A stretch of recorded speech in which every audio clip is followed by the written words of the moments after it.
Welcome to another episode of Search News with me, Olaf Kopp, and me, Dr. Marie Haynes. Thanks, Olaf, for joining me. I'm so excited to have this chat with you today.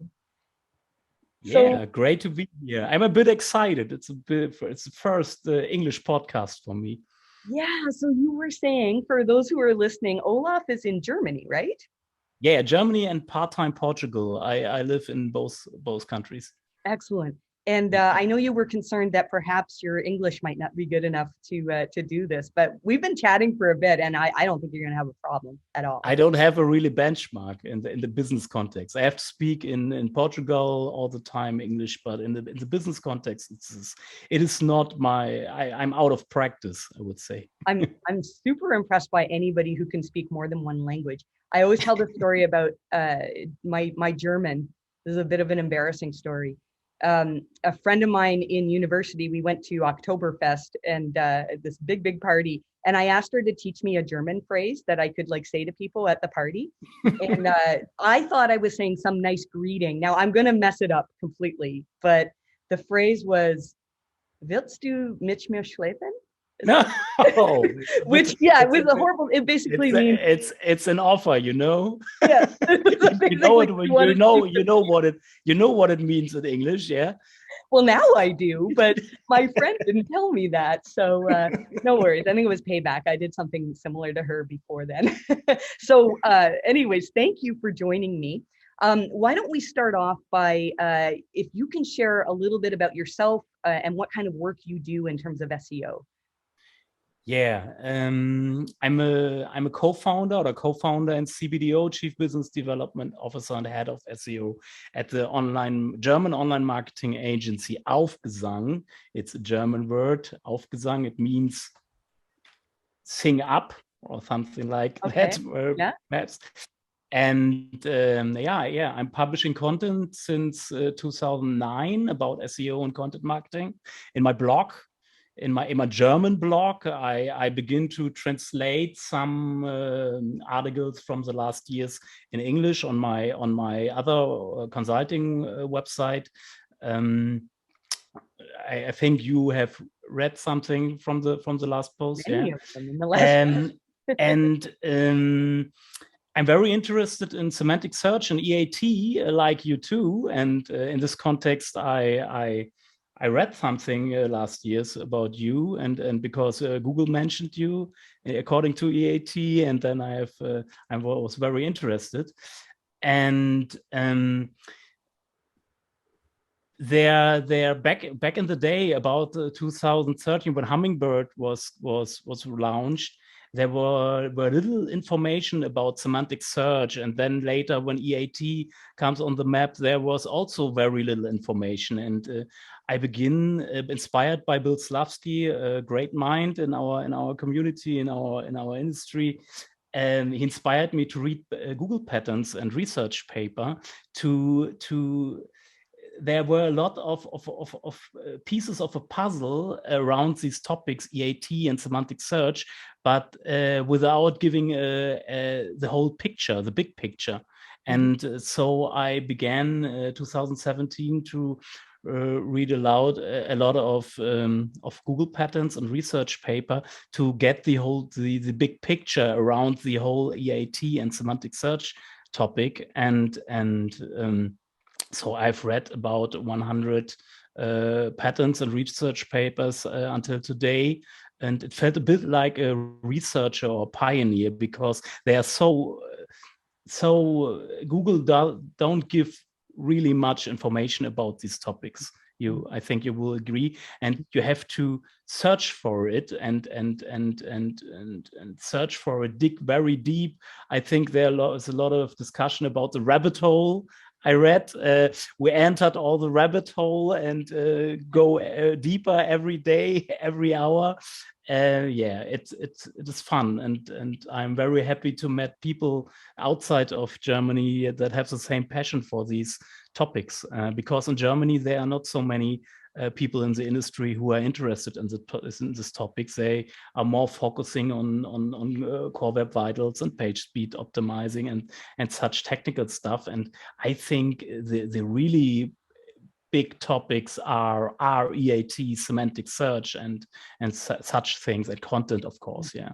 I agree. Yeah, and it's interesting that it was 2017 that you started studying this, because that's when I started first of all realizing that this concept of EAT that I first came across in the quality raters guidelines actually does make sense in Google's algorithms. And I had a site come to me with some type of a traffic drop, and then they had another site that they ran, and I had just put something in their report saying this idea of EAT, that perhaps we should consider that. And this other site was a medical site that very clearly had a big drop. I don't know if you remember the date of February 7th, 2017 was, in my mind, that was a very big EAT related update. It wasn't an announced update, but that's when I really started to pay attention to this. Before we get too far into our conversation, I do have a sponsor that I need to read out. When you live and breathe SEO, creating content is half the battle. There's always a trade-off between quality and volume, and finding good writers can be a major headache.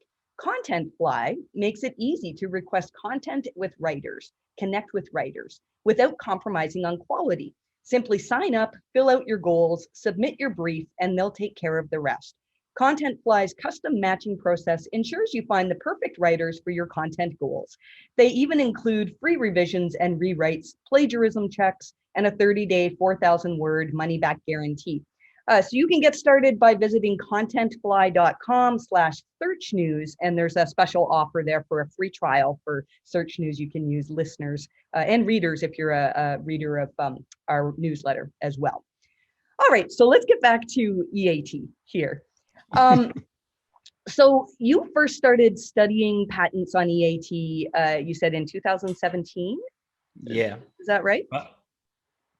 But at first, I heard of it before. So right. Okay. Were you familiar with the quality raters guidelines at that time? I think I was the first in Germany who summarized it and published something about it. It was exactly, I recognized the first time I recognized the quality rater guidelines was in 2012. I think there was a leaked version there, and that was the first time I recognized the quality rater guidelines. I remember that. I'm laughing because I bought the domain name. I think it was Leaked Quality Rater Guidelines, and published it to try to get some links to that. And then a few people published it, and Google asked us to take it down back then. The QRG was sort of like this hidden secret. And there's been all sorts of argument and debate in the SEO community about how much weight should we put in the QRG. Because they're clearly not like a blueprint for Google's entire algorithm. And we've talked about quality raters a lot in podcasts, but just for anybody who's new to this idea of expertise, authoritativeness, and trustworthiness, the QRG describes to the quality raters, which work alongside, kind of their information goes back to Google engineers, right? And it describes how would you identify, whether an individual has expertise, whether a website is seen as authoritative, and they give very practical steps. So we've sort of made this process of evaluating websites based on how a quality rater would do it, and it was very exciting to see. I think you're the first, maybe, that I've seen that's actually published. That's not true. I mean, Bill Slawski has published, patents on EAT, and there are other people who have talked about it, but there's not a lot who have published a lot of material. And I was amazed. I think it was just a couple months ago when I found all your stuff, and I guess because I don't know German other than that one unfortunate phrase, that I didn't get to read it. So now I'm kind of in this backlog of reading. So thank you for translating everything to English. You're helping a lot of people in that, because as I read it and try to understand it, I'm sharing that on Twitter and explaining what I have learned about the subject. Do you think that EAT matters for every site on the internet? What do you think? Yeah, first, before I have to add something for your question, because I saw it was the EAT announcement in the quality radar guidelines from 2014 in version 5.0, I think. It was a blast because I recognized something like a brand factor or some factor on a domain level before Google announced EAT. And so I get into digital branding around 2013, I think. And then 2014, EAT was announced, and it was a match because there was a brand. I recognized something like a brand factor because I recognized low quality content rank for specific keywords in my own projects, and that were keywords that belongs to a specific topic cluster, and the content was not good. It was not high quality content, despite it was ranking on top positions. And so there must be a domain level factor like EAT, perhaps, that boost the rankings for the keywords despite of the low quality content. That I would like to add on this topic. So why do you think that? Are you saying that those pages had EAT, but didn't the domain, I think the domain, my project domain, my own agency domain got, I think, a lot of EAT because I got authority links on it, and I recognize several keywords of a specific topic cluster lift up, but I don't optimize the content. There must be something different that lifts this keyword cluster up to this topic. And did that happen during a core update, or was it outside of? No, it was in 2013. I think there were not so many updates communicated by Google, I think. That's true. I don't remember exactly. That's interesting, though, because 2013, I believe, was when Glenn Gabe first started talking about these phantom updates. I don't know if you recall that. And those were confirmed later on by Google. They said, well, really, you should call them quality updates. And in the quality raters guidelines, initially, a lot of the places where they had written EAT, they replaced that with page quality. I can't remember what year it was. I know Jennifer Slegg wrote about a very big article about how EAT was, because for a lot of people, EAT seems to be just author bios. We'll get authors in a minute, but there's so much more about how EAT evaluates quality. I don't know if evaluates quality is the right word. Do you have thoughts on that? About I feel like I'm kind of stumbling on words here a bit, but EAT and page quality, I think, are connected to Google understanding the entities on the page. Understanding, yes, this page has information that's related to this topic. The content is related to the entity, to the author or to the publisher.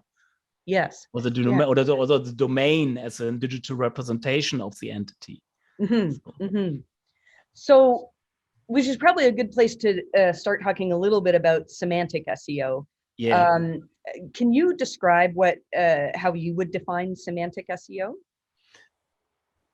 Semantic SEO, semantic. First, I have to explain semantic search, I think. Then I can explain semantic SEO. Semantic search is better. Semantic search is Google would like to understand the meaning of search queries and content, and not only the strings. They want to understand the concepts behind it. Till Hummingbird, there was only a text or a string document matching, or a string or a keyword text matching before, and when the keyword was is not recognized in the search query, the search query before 2013, the search query must contain the keyword. Okay. Yes. To identify the relevant documents for it. And nowadays, in the search query, must be not contain the keyword. Yes. So before, if the keyword was in the query, Yeah. Those algorithms could say, oh, well, here's content that also contains that. Yeah, or exactly. That I would like to say. Right. Yeah, And and now, meaning, and now it's more about meaning. Not in every, I think both systems runs parallel at the moment. You got also keyword rankings that are served over keyword document matching, but also on the entity, and I would call it entity document matching, perhaps, yeah, and also some more semantic way. And that's a big shift in search in the last 10 years, I think. And we will see more and more entity SERPs that are created based on the entity matching. So entities are kind of they feel like a bit of a buzzword right now. Yeah. And I feel I'm wondering if I've perhaps overused or misused the word entities sometimes. I talk a lot about Google's natural language processing tool. I'm sure you're familiar with that. You've used that lots, right? Where you can put text into the tool and it'll extract. I have been saying it'll extract entities from the text, and it gives you a list and says, well, this entity is mentioned in Wikipedia. This is a person. This is a consumer good or something like that. And some people have been pointing out to me that a lot of what's returned there are just keywords, not particularly entities. Does that make sense? Can you maybe steer me on the right path there? Yeah, keywords are only strings. Entities have a meaning. That's the entities are concepts. Always got a concept behind it. An entity got a meaning, and an entity is clearly to be identified. There are keywords that are ambiguous. Is a word, I think. Yeah. Ambiguous. What do you pronounce ambiguous. it? Yeah. Ambiguous. Some keywords are ambiguous, like a jaguar. It is an English word. Jaguar. A jaguar. It is an automobile. It is an animal. It is a tank, I think. Okay. Military tank. And it's always the same keyword, but 3 entities. Gotcha. Okay. Yeah. Okay. And the meaning of the keyword jaguar has different meanings. Yes. Okay. And over entities you can segment over these keyword over the meanings in 3 different meanings, or perhaps more. That makes sense. So that's one use case for that make semantic search senseful. So one real obvious, or to me obvious, use for semantic search, or how Google uses it, is in identifying identifying people as entities, identifying brands. To say, well, all right, search engine land, for example, is an entity that is associated with SEO. It's authoritative for SEO. And that makes sense, right? That's okay. Yeah, good, exactly. Good. Now, okay, so say that if Google is doing this, if they're identifying that maybe I'm an entity, you're an entity, search engine land is an entity, how are those entities stored by Google? Are they, I mean, I think I'm kind of hinting at the knowledge graph, but I have questions about, like, what is this knowledge graph? Is it like on a server somewhere in a Google, a room of computers, or what is it? Do you know? I think I will share a slide now to explain it. You see this one here. You see it? Yeah, I do. Yes. Okay. Here again, for the people who listen us only on Spotify, you can't see something. I try to explain to you what we are seeing at the moment, or you go to YouTube and watch the video. We got here 2 entities. It is Taylor Swift, the singer and actress, and Joe Alwyn. He's a partner of Taylor Swift. I don't know. I'm not a very big pop music fan, but I think it is correct. I can for my lack of knowledge on Taylor Swift. So we're on the same page here. We have and these 2 entities, these 2 main entities, I would call here, have relations with other entities. Perhaps Taylor Swift is available at Spotify with her music. Taylor Swift, the Andrea Swift is the mother of Taylor Swift. Taylor Swift was actress in The Giver, which is a film, I don't know. And we have attributes around these entities. It could be and the attributes are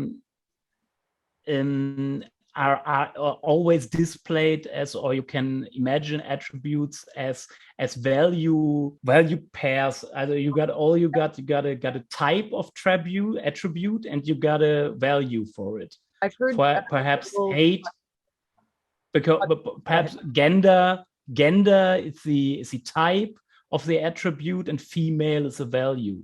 Gotcha. Okay. Yeah. So all of these attributes are stored in connection to each entity. Yeah. And not only the attributes, I think Google organize also all documents related to the entity around the entity. Okay. That is speculation. I don't know if there's any patent or Google information about it. I don't know. Yeah. That's speculation, I would say. Okay. And I think Google organize also digital, I call it digital representations of this entity in form of social profiles, speaker profiles, author profiles, Wikipedia articles, also around the entities. Which, and so, go ahead. Yes, sorry. Yes, and so there is growing a big entity index with all the infos Google can crawl and collect around these entities. Right. And so there's then the bridge there. Google can put also an evaluation according to EAT on these entities.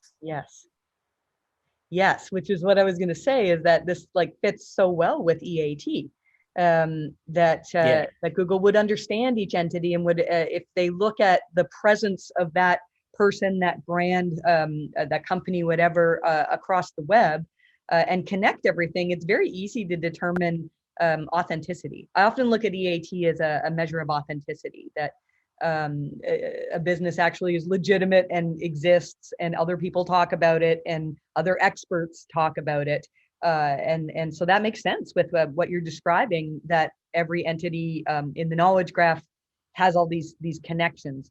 I was reading that the knowledge graph there's known entities that are in there, right? Like there's known entities, exactly. And there must be a place where Google is collecting the long tail entities, I would call it. Yes. We don't see it over the knowledge graph API. We don't see it in the knowledge graph. I think there is some kind of storage, some kind of knowledge repository where Google is collecting all other entities that are not so much known. They want to collect all information about the knowledge of the world. They say it in the MAM presentation. They also say because all innovations we saw in the last 10 years are pieces of the puzzle to the journey to the fully semantic search engine. Mm-hmm. EAT, RankBrain, MAM, BERT, they are all pieces of a puzzle for this semantic search engine they want to build. Mm-hmm. And I said it before. At the beginning, when I begin to jump in the rabbit hole, it was a lot of pieces of a puzzle. And I researched so much information, and the puzzle becomes the big picture then. Yeah. And BERT and the announcement of natural language processing with BERT into Google search was the point when the big picture become reality for me. Now, then, from this point, I got the big picture that when I saw the explanation of when I jumped into this whole topic of natural language processing, I saw again the word entity, and the entity is the how could I say it? The entity is in every context: EAT, rank brain, mom, bird. Always the entity is an important piece of the puzzle. That makes the whole picture then, because entity the entity is an entity is a technical term of the semantic of the and entity is the important element of the semantic topic. And you can and all in these innovations we saw in the last years, always the entity plays an important role. So this is that gets the puzzle together, the pieces of the puzzle together to get the big picture. Yeah. I think you had the same kind of like brain explosion that I had, where exactly. It was all very interesting, like, and then one day it just sort of all came together, and exactly. Oh my gosh, this is what's happening. Like, so I have a couple of questions to go from there. Let's talk about yesterday. I tweeted a question, and I got a very, very good discussion. And the question was, I do not have a knowledge panel.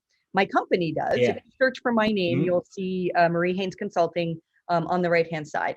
And so a lot of the answers to that tweet were really good, explaining to me how do I get a knowledge panel. And we will be doing that. There's only so much that I can do in a day, and my team's doing a lot of work too. But really, what I was trying to get at is, if I don't have a knowledge panel, and also if I use one of the tools to query the knowledge graph API, so the one that I often use is Carl Hendy you can go to, I think it's just carlhendy.com, and he's got a knowledge graph tool. If I put my name into the knowledge graph tool, there are other Marie Haynes that come up, but I don't surface. So that bothered me, not because of pride and of not being recognized or anything, but more because it doesn't quite fit with my theory of EAT. Because if Google is using entities and the connections between them to understand whether this person has expertise, like I would say that Google probably has connections between me and the topic of EAT, or me and the topic of SEO. That's my thought of how EAT, it's kind of meta, how my EAT on EAT is formed. But if I'm not in the knowledge graph, that doesn't make sense. So I have a couple of theories as to why, but I wondered, you said you had some thoughts on that. So what do you think? Yeah, I will share a picture or graphic again. Okay, you can see it. Okay, I think I talked about a knowledge repository some minutes ago.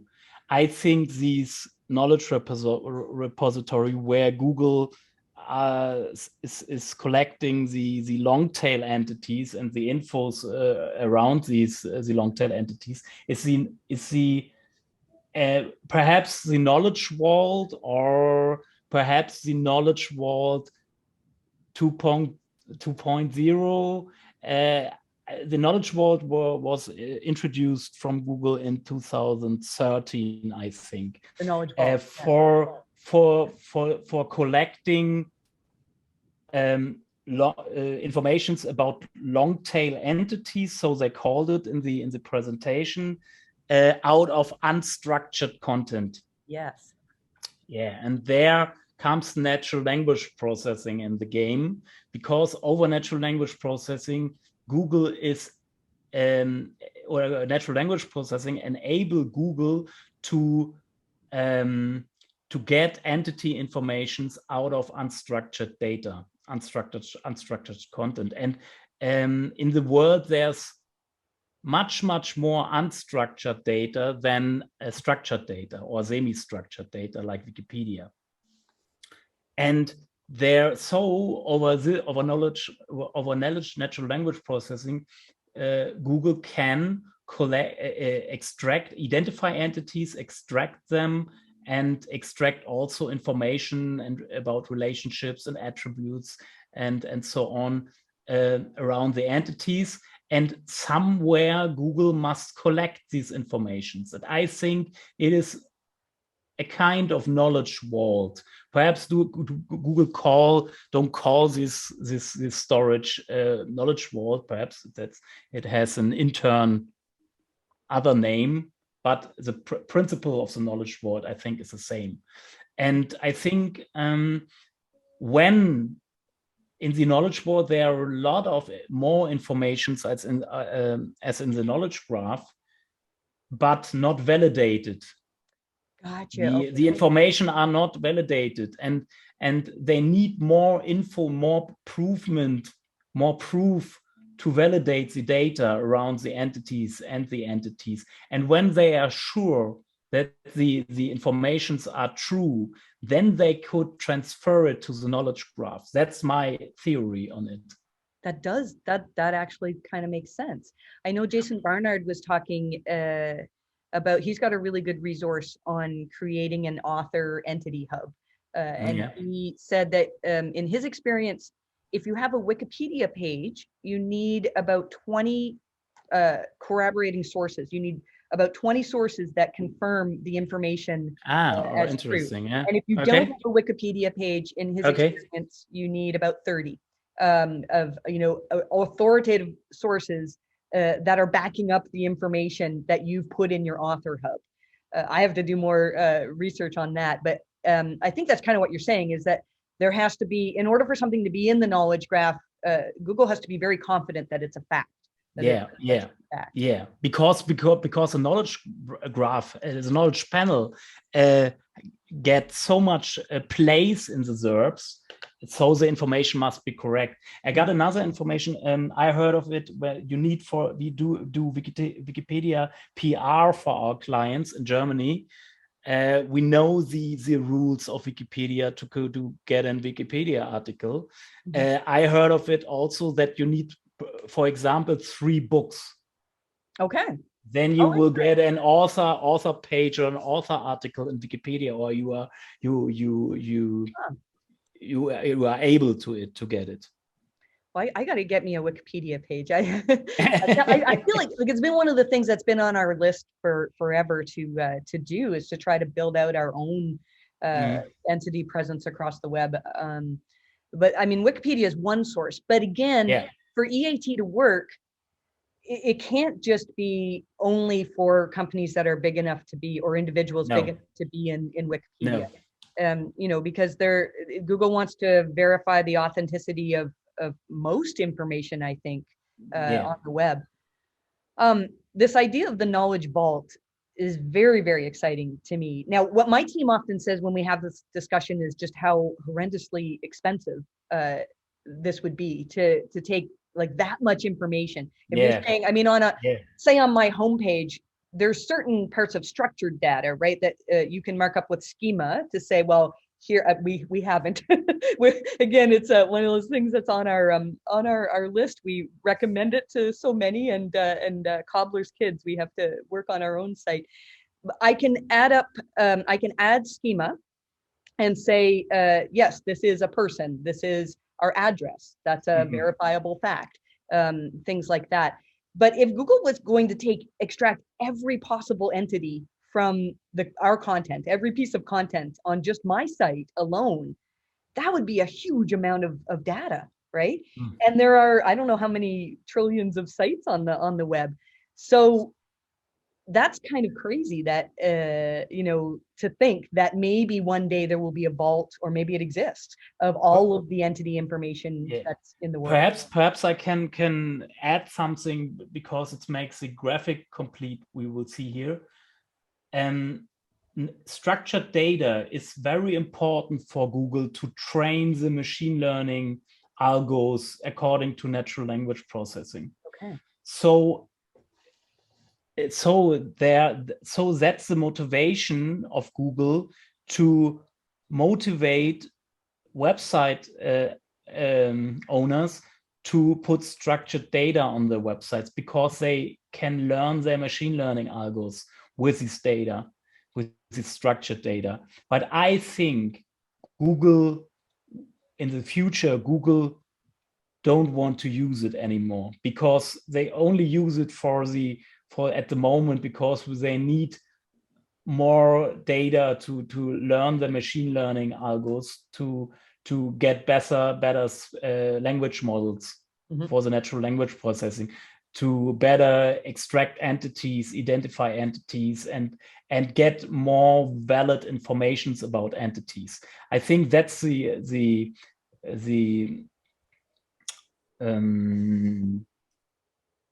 main cause for structured data in the eyes of Google. That makes sense. And that's probably what the authorship program was, I would think.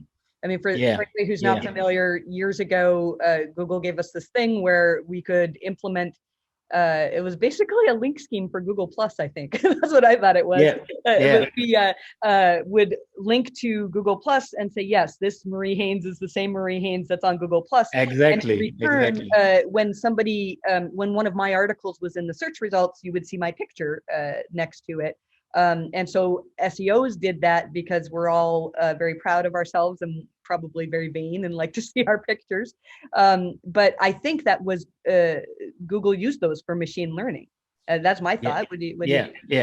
Exactly. And the authorship, the rel authorship thing, according to Google Plus, a social graph and is could be very useful to feed a knowledge graph with informations. It was, as you said, and you see, greetings to Jason Bernard. He talks a lot about SERP brands. When you look at the SERP brands, or the brand SERPs, he called it. When you look at the brand SERPs, you see a lot of social profiles ranking in the top 10, top 20 search results when you search for a person, for example. So you see that these social profiles are interesting for Google to get more information about the entity.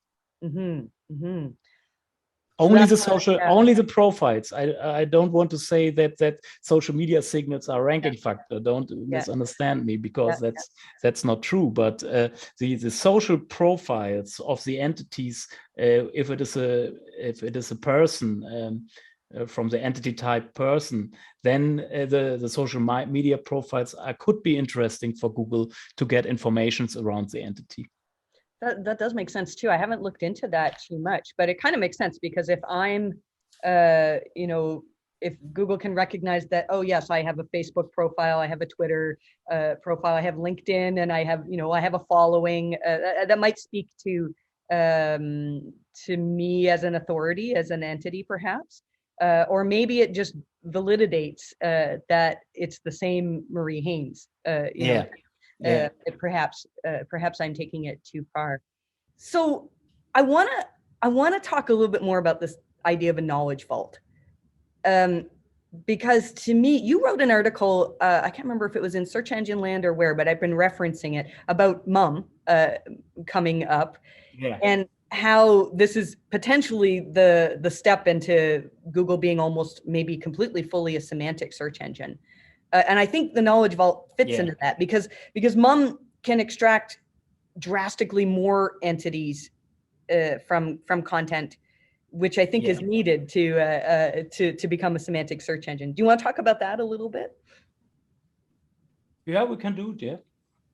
So what do you think? Do you think that MUM is going to be taking in? I mean, we know MUM can take entities from images, can extract entities. In Google's Search On presentation, they talked about how MUM could look at an entire video and summarize it and say, oh, this is the life of a penguin, even though that those words weren't in the video. And when I heard that, I felt like, all right, this is where we're headed. And every time there's like some big announcement that looks like mom, I'm like, oh, this is it. We've got it. But it's taking so long. And Google got with YouTube the biggest video platform of the world. Yeah, they've got a lot of information. A big source, a big resource of information about entities.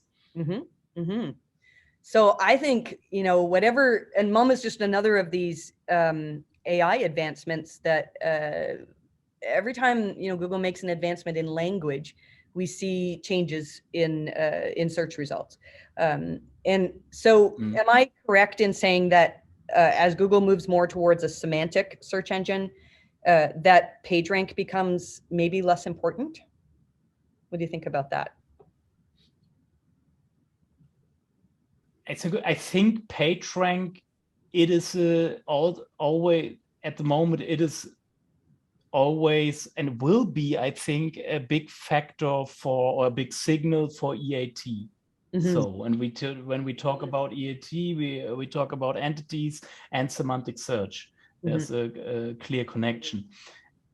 I think PageRank will be also important in the future, but there will be other signals to EAT and to evaluate an entity like an author or publisher that will perhaps put PageRank and the whole link thing, backlink thing, a bit to the side, I think. But I think it will be important also in the future.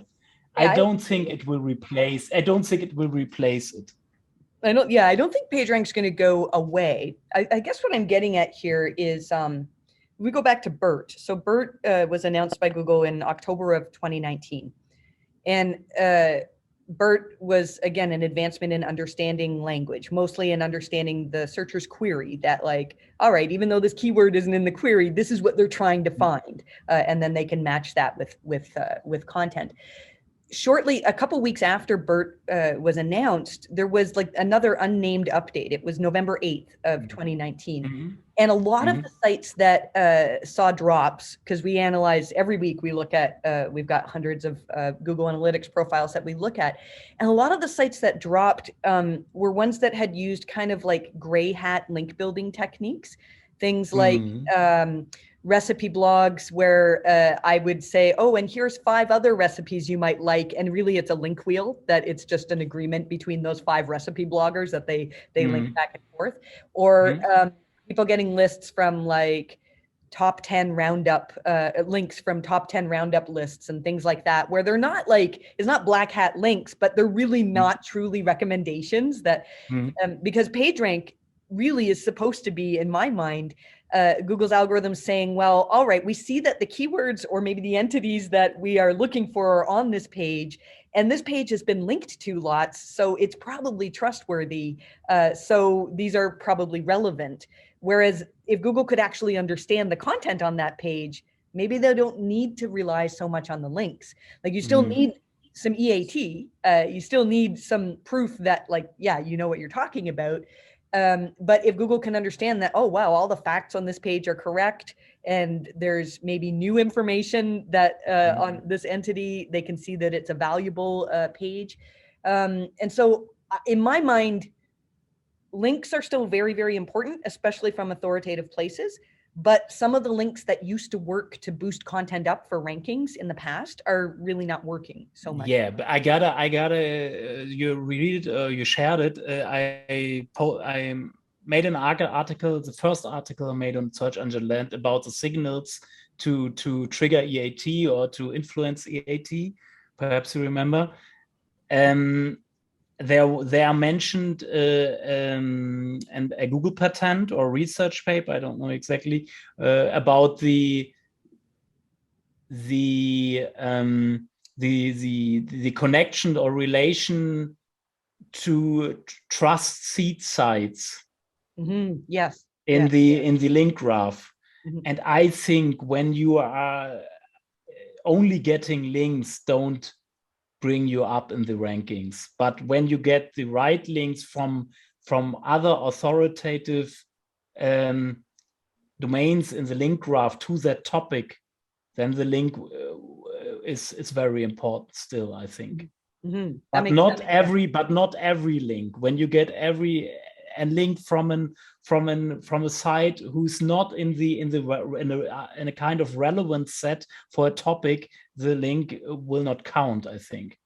That makes sense from an EAT perspective. Like if I got a link to my SEO website from a casino website, even if it was a highly authoritative site, it doesn't really speak to my EAT. You know, it doesn't say. But whereas if I get a link from Search Engine Land or something like that, you know, having an authority link out to my content, and we're both relevant, that's very powerful to get that kind of thing. Yeah. Well, let's, I think we probably should finish. I think we probably could talk forever, but why don't we finish by, do you have any practical tips for improving EAT? If a website came to you and said, we haven't worked at all on EAT, what kind of recommendations would you give them? Yeah, I make some notes here because it could be a lot. I try to focus. First of all, I think sufficient amount of topic relevant content on my own website. Because when I got only one article to a topic on my website, it is not, I think it is not so good. There must be more on the website to a topic from a content site, I think. Makes sense, because if you're an expert on that content, you would be talking about it on that topic. You'd be talking about it. Like when we have a really good page on EAT, but then we also have, you know, probably 20 other blog posts that mention the topic and link back to that hub. Which we can do on purpose as a content hub, but it happens organically that if you're good at a subject and talk on it a lot, then you're going to have a lot. And it fits to the whole topical authority discussion here. It's a kind of topical authority when you have a certain amount of topic relevant content on your site, I think.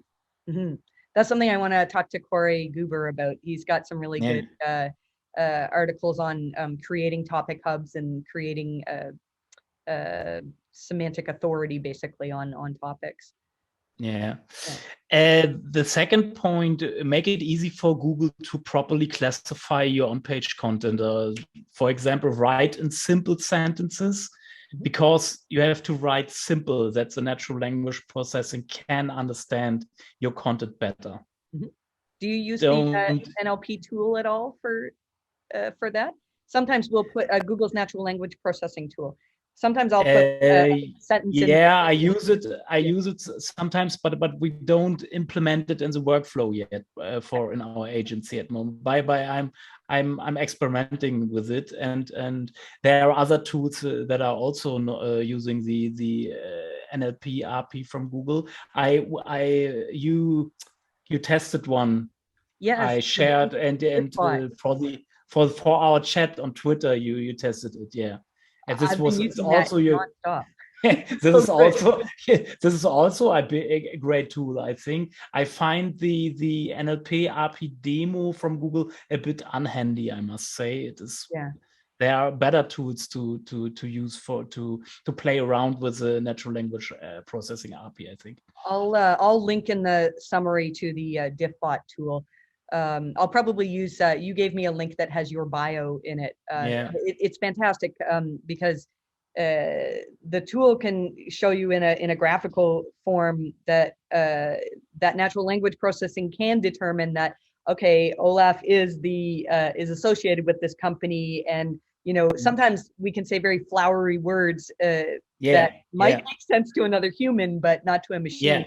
So the tool allows, says, well, can AI, can language processing actually extract the entities that we're trying to get found here? Google is still a machine and will be a machine. So, and so we have to be carefully with pronouns also. So why you write, instead of Olaf Kopp, he, Perhaps you can write he sometimes, but in the important sentences you have to write Olaf Kopp is, Mary Haynes is, or not she or he is. So it is better to understand for a machine to extract the entity information there.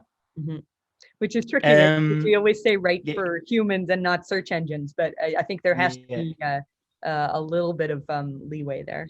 And I think we have to write more on point, avoid gibberish, blah blah blah content. So be more on point and try to focus when you write, and structure your content with logical paragraphs and subheadings and so on to make it for the user more readable but more understandable for the machine. And perhaps it could be useful to use like a TF-IDF analysis to identify semantic terms to use in your text to make a big picture from it about the concept you write about. And what I got here, I got so much long list here. TF-IDF? Pardon? In your workflow, do you use TF-IDF in your? Yeah. We use it for several years. For 5-6 years, we use it. It was a big thing in Germany. A colleague was introducing it in 2012 on a conference, and every German tool company begin to implement an VDF or the WDF, IDF or TF-IDF tool in it in their features. Can you explain more about what that is? About TF-IDF or TF-IDF is term frequency versus inverse document frequency. So a term frequency, it is like keyword density 2.0. And IDF, inverse document frequency, reflects the length of the article, and so it gets a relation of these two things, and you can with this analysis, this difficult word, you can extract semantic relevant keywords to use or also in the text. These are not exactly the keywords you want to rank for, but that are keywords, they are semantically near related to the main topic or to the main keyword. I feel like that's something I need to spend some more time on. I know there was some controversy over, and it sort of fit along the same lines as keyword density and the whole shenanigans about but it is not keyword density. It is more complex. It is more complex, and I think it is better. But I don't think it is an analysis from the information retrieval from the classical. But I don't think Google use it exactly like this way. But it is an inspiration for content creation. For the perspectives you can write over to a main topic or a topic. I think I can't mention here every tip. I think very important is create co-occurrences outside of your own website. I think this is very important beneath links, that you create co-occurrences. Co-occurrences also in the search queries of the users and documents on other media. And then you can you can give interviews, you can give lectures at professional industry events. You could give webinars like we do here. Or podcast. You can organize cooperations with other companies who are active in your industry. Do PR that creates appropriate co-currencies. No pure image PR. That's important because you have to position your brand in a thematical context. that Google could draw the line between, or draw the relation between your brand and the topic, Right. and the keyword cluster belonging to the topic. Yeah. So you're trying to establish that our brand is not just talked about on our website. It's, and in other places you would expect people to talk about that topic. Do offline advertising that influences search patterns on Google. Wayfair used to do that. Home to go. A lot of some companies, smart companies, do it. We got a company in Germany. There's the head of inbound marketing. There's Dominik Schwarz, very known and a good colleague of mine there. He's very smart. They did TV spots, and there was a search like Google and that's a type in the spot. Someone types a query in the what is it? You know what I mean.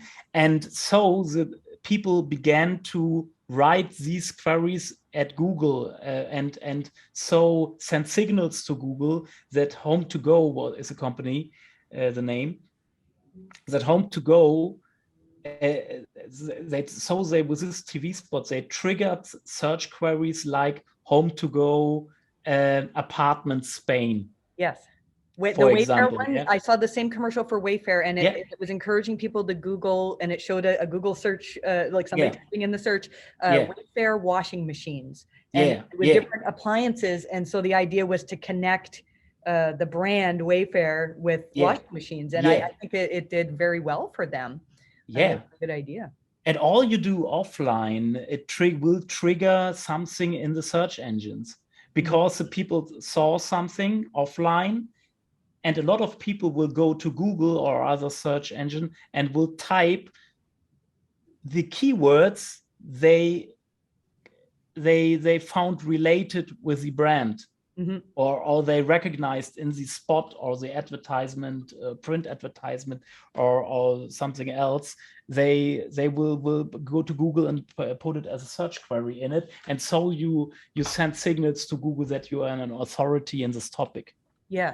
Yes, because if people are Googling your brand, then you're recognized as a brand, and that's a part of EAT. You have authority. And when you put it in context to a topic, it's more better than you have the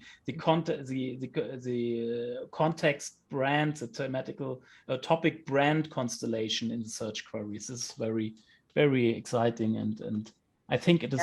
Now we're gonna trigger all these people trying to manipulate their auto suggest and there are a lot of services that you can do with it, like the click rate and so on. It's another topic. Another topic for another day.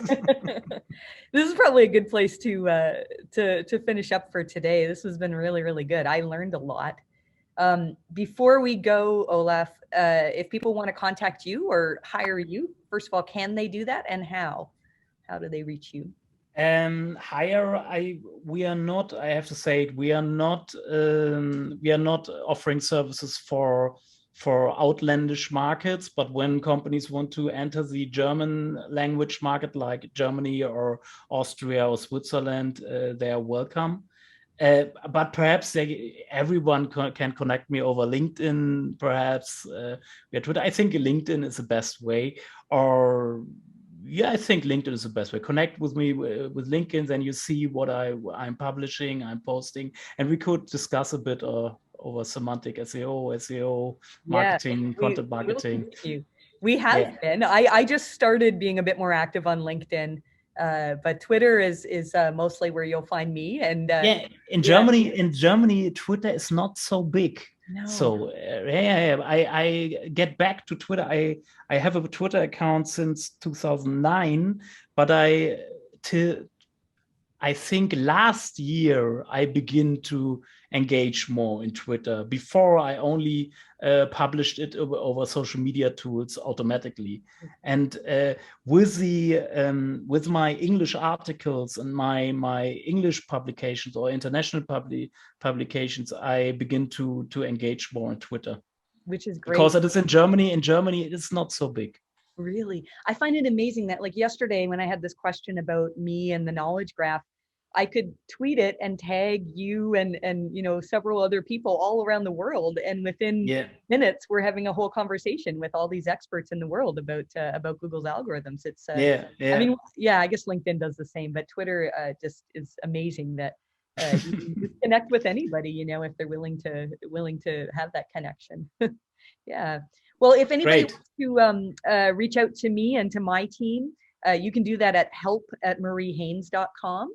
Or I'm on Twitter all the time, Marie_Haynes. We're soon going to be doing something for our paid newsletter subscribers, which is going to be kind of like office hours, where you can come and do a hangout with me, something that's not going to be published. And so if you're a subscriber of newsletter, and we have a premium service where you get a little bit more of my insight and things like that, then that's something exciting that's coming up.